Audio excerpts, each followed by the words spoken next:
Okay,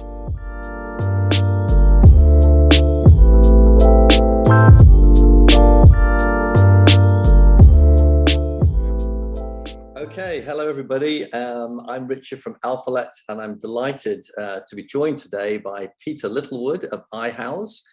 Without any further ado, let me hand over to Peter, who can tell you a little bit about what he does and his company and what's happening with iHouse at the moment. So, Peter, over to you. Thank you very much, Richard, and hello to you. Nice to see everyone. Hopefully they'll be able to see me okay. Yeah, iHouse, we're a landlord association, not-for-profit landlord association. We've been around in one form or another since 1974. Our basic premise is to help landlords, or to help the PRS as a whole, but principally to help landlords. We do that by means of our helpline, documents, etc., that we've got for members. We do a weekly email newsletter. So, you know, it's that frequently that changes are coming around, and keeping people up to date. The other thing that we do, which is perhaps the less sexy side of it, but is just as important, is to represent landlords' views with central and local government. So, you know, we'll bang the drum, etc., etc. And there are times when we know we're wasting our time, but we have to represent members' views. So that's us in a potted history. Fantastic. Well, that's great, Peter. Thank you. And obviously, there's a lot happening in the world of being a landlord at the moment, oh, yes. As we know. And you've just written a new white paper, which I know is very applicable right at the moment, because there's a lot of change happening, and politically, but also in the world of being a landlord. So why now? What's the paper about, and how are you progressing it?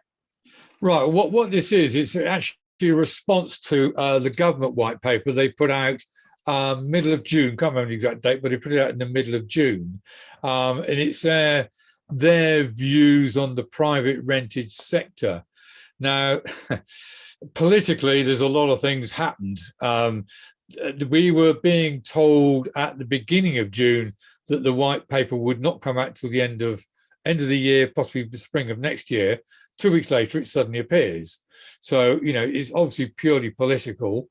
Obviously, since then, we've had a complete rehash of politicians. So we've lost the housing secretary and the housing minister. We've got a temporary housing secretary in at the moment, temporary in as much as that when we get a new prime minister, either his position will be confirmed or there'll be yet another housing secretary. So we wait to see. The sort of headline pieces about the white paper and our response to it is, first of all, that people have been talking about for some while, is the abolition of the Section 21. So often called the no fault notice. We tend to call it the no fault given notice, because generally there is a reason that people use a Section 21. And people use the Section 21 because the Section 8 is difficult to use. So they're talking about doing away with the Section 21 completely. On the other side of the coin, they're talking about completely overhauling both the Section 8 and the way that works. So the Section 8 is you need a ground to be able to use the Section 8. So they're talking about adding to the grounds and, quote, making the grounds that are in place work better. So we wait to see on that. But they are also talking of an overhaul of the courts to be able to cope, because the courts can't cope with the Section 8 notices now. No. To get rid of the Section 21, there'd be an awful lot more of them. And just for our viewers, there's hundreds of thousands, in fact millions of landlords in the market. And for this, a lot of landlords are going to be quite shocked about this, and they won't really understand it. So just headline, can you just tell us a very brief headline? What's the difference between a Section 21 and a Section 8? Yep, not a problem at all. They're both notices to quit. So first of all, let me just explain what most people don't realise is that only two people can cease a tenancy. The tenant can cease a tenancy, or the courts can cease a tenancy. The landlord cannot cease the tenancy. They can ask for it to be ceased, and they ask for it to be ceased by way of a notice to quit.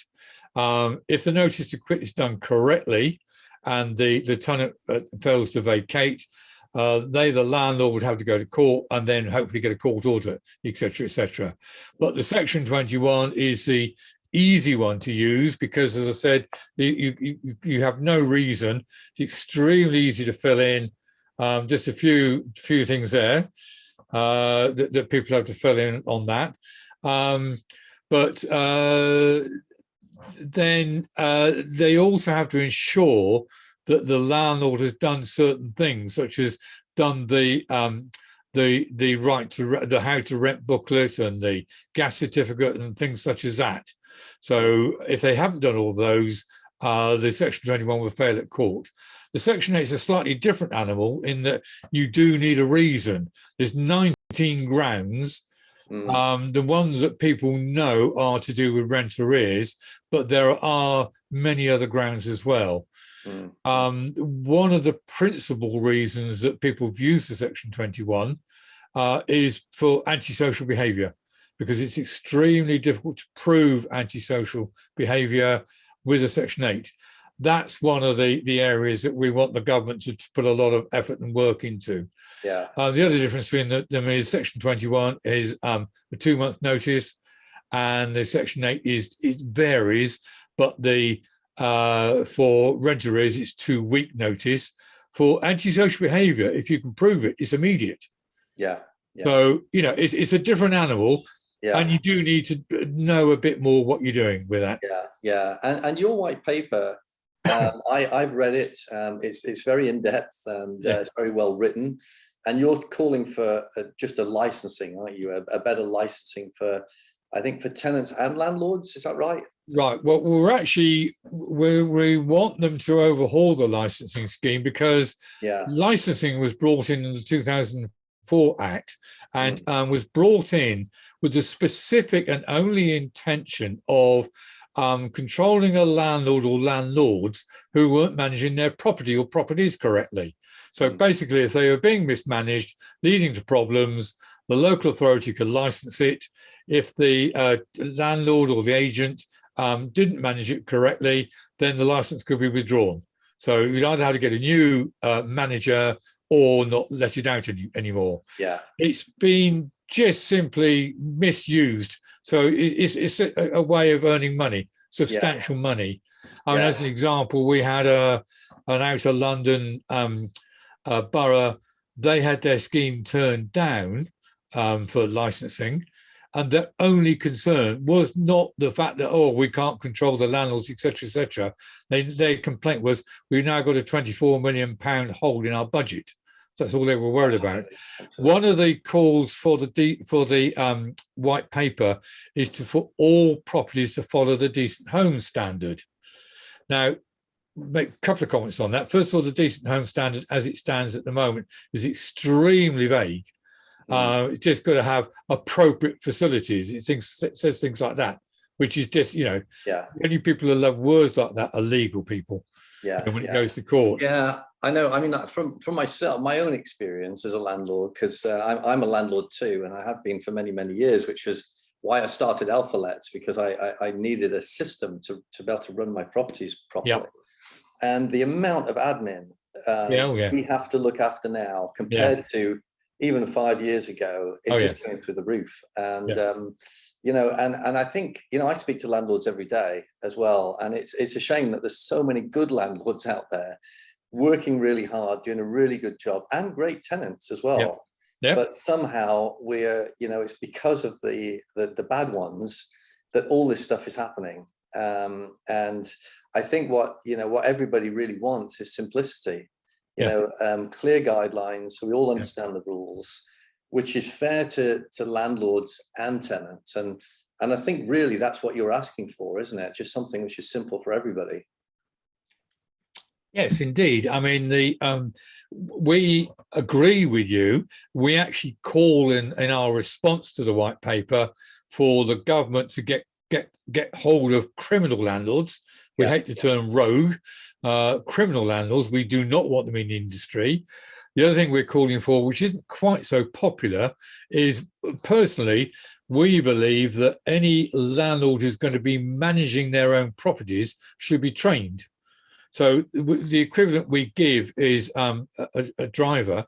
If you wish to own a car, you don't have to drive it yourself.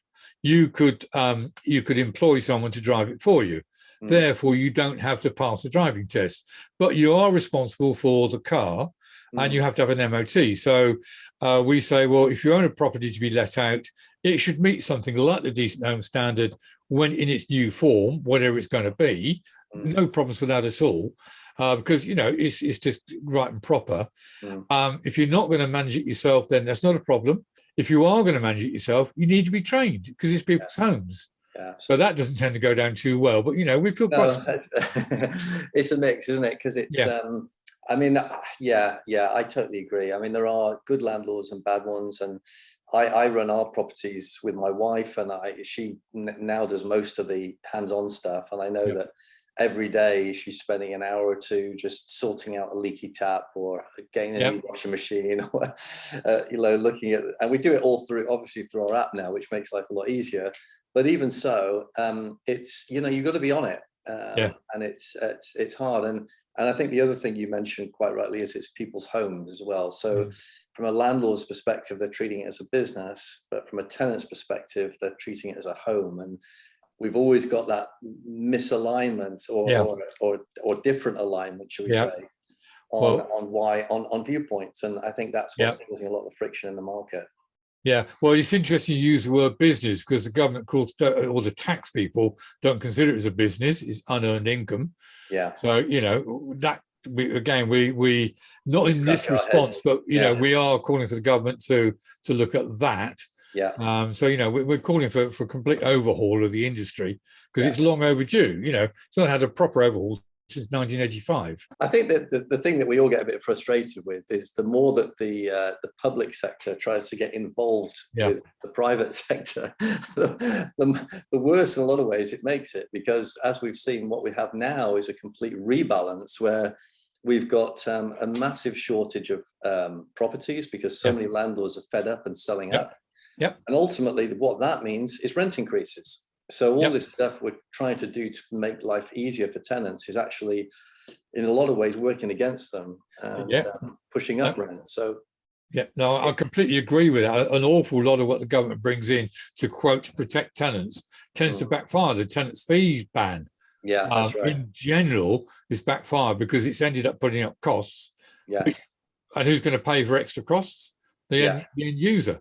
Yeah, and we're trying to get that through. So this is really great timing. So where can people get hold of the white paper, and how do they get hold of your membership if they're interested in? Okay, thank you very much for that. If they go to our website, it says behind me, ihouse.uk. Okay. So no co in the middle. So ihouse.uk. They'll see on the menu the campaign section. And in there, there's a campaign. The latest one is about the white paper. So if they look in there, they can see the actual white paper itself. They can see our response to it and what we're asking for. What we're recommending to the government. And as and when we get responses from the government, we put them on there. We've also got a couple of other campaigns on there. We've got another one to do with the minimum energy efficiency standard, which is always difficult to say. We're campaigning about, okay, we can understand why it's out there, but it's still too vague. We don't know when it's coming out. Government are asking landlords to do an awful lot of work, but it's still not clear what they have to do. We've also got a campaign on the Section 21. And basically, we're saying to the government, beware of the consequences of losing the Section 21. Principally, whereas a landlord might have been willing to take a tenant who's a bit suspect, but they were willing to give them the benefit of the doubt, on the basis, well, I think they're going to be all right. They've had a bit of a bad past. They've had bad luck, whatever the reason. I'm willing to give them a chance. But I know several people say in future, I won't give those people a chance because I haven't got Section 21. That situation is happening to me right now. I've got it's just become empty. I've got 5 people wanting it. Yep. First, which is unbelievable. It normally, straight away we've got lots of interest. Yep. And that's with, we've readjusted the rent up because it's been an old price for ages. Yep. And the tenant that we really liked, they had a CCJ. Now this is it got cleared 5 years ago. It's from when they were a student, but it makes me nervous. It's made me so nervous that we've got all these other tenants that want it. That unfortunately, even though we like this person, we just there's so much in the tenant favor now that we can't afford the risk. It's too risky. And so again, years ago, I would have, we liked them. We think we trust them. They came over well. We probably would have taken a risk, but I can't afford it now. I can't afford to have that property empty or non-paying rent for 6-12 months while we go through a court battle. And it's the thing to do, of course, is to get that tenant to write a letter either to you, to us, direct to the government, to say this CCJ incurred when I was a callow youth. Yeah, apparently is now going to follow me around for the rest of my life. Yeah, because of the loss of Section 21. Yeah, is that fair? Yeah. And that's the kind of thing that.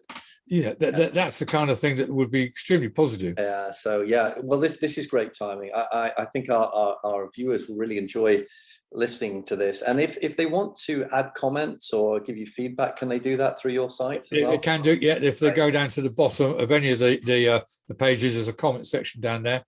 Fabulous. So indeed, they can add comments. We tend to also post it on Property 118 as well. Yeah, we do a lot of Property 118 as well. Oh yeah, okay, great. So we because we're a load of old fogies, we're not very good on social media, but we do put it out as best we can.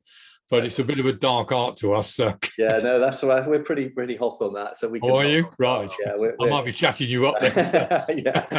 Yeah. No, that's fabulous. Well, Peter, thank you very much.